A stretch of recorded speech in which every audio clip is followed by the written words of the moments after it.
देखिए हर खबर यहीं पर, सब्सक्राइब कीजिए TV9 भारतवर्ष।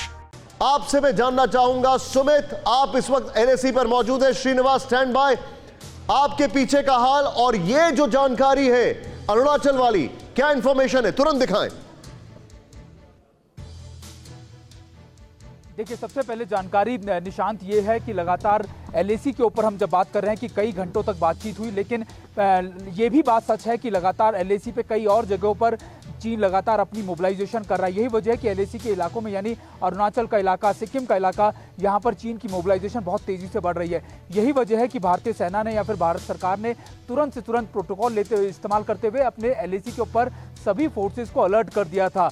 निश्चित तौर पर इन सब चीज़ों को लेकर मॉनिटर किया जा रहा है, लेकिन सबसे इंपॉर्टेंट बात यह भी कि भारतीय सेना लगातार इन सभी हरकतों पे बहुत तेजी से नजर रख रही है। निशांत, आप जो बता रहे हैं मैं चाहूंगा इसको स्प्लिट पे दिखाएं। सीधे श्रीनिवास के पास जाऊंगा इस ब्रेकिंग के साथ। श्रीनिवास, इस खबर पे क्या क्या अपडेट्स हैं आपके पास, क्विकली समझाएं हमें।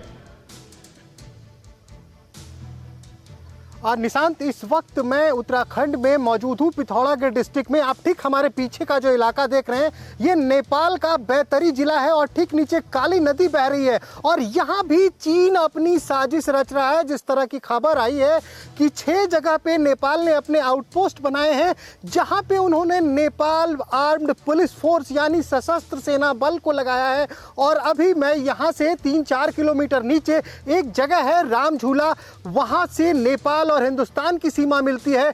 वहां पे हमने साफ साफ देखा कि वहां नेपाली आर्मी की एक पूरी प्लाटून वहां आकर बैठी है। उन्होंने अपने बंकर तैयार कर लिए हैं। निशांत, कल मैं लिपू लेक की तरफ भी गया था, जो वो सड़क बनाई गई है, जिस सड़क के बनने के बाद चीन बेचैन है कि आखिर हिंदुस्तान उसकी चौखट तक कैसे पहुंचा है।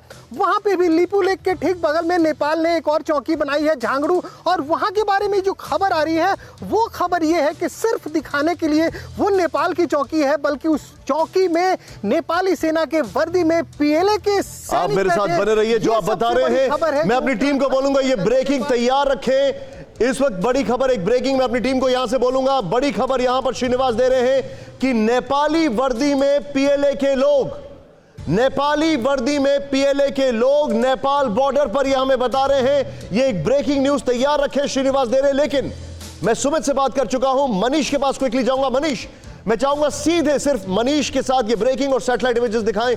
मनीष, ये जो खबर आ रही है हमारे पास, अरुणाचल से खबर आ रही है और एक और जगह जो जानकारी आ रही है, इन दोनों पर अभी भारत का क्या रिएक्शन है?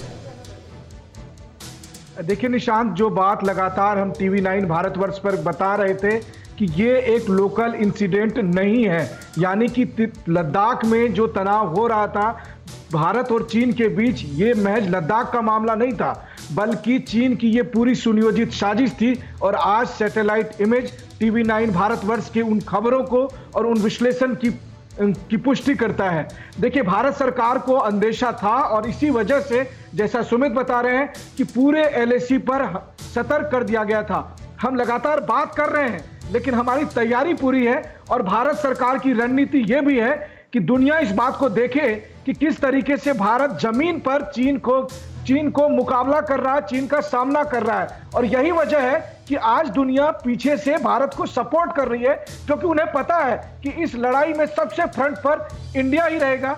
इस लड़ाई को इंडिया ही लीड करेगा, चाहे वो स्पेस वॉर हो, चाहे वो सीमा पर हो, या वो डिजिटल स्पेस का वॉर हो। जी, आप जो बता रहे हैं, ये इस वक्त की बड़ी खबर, आप मुझे जानकारी दे रहे हैं। फिक्र आपकी, सोमवार से शुक्रवार रात 9 बजे सिर्फ TV9 भारतवर्ष पर।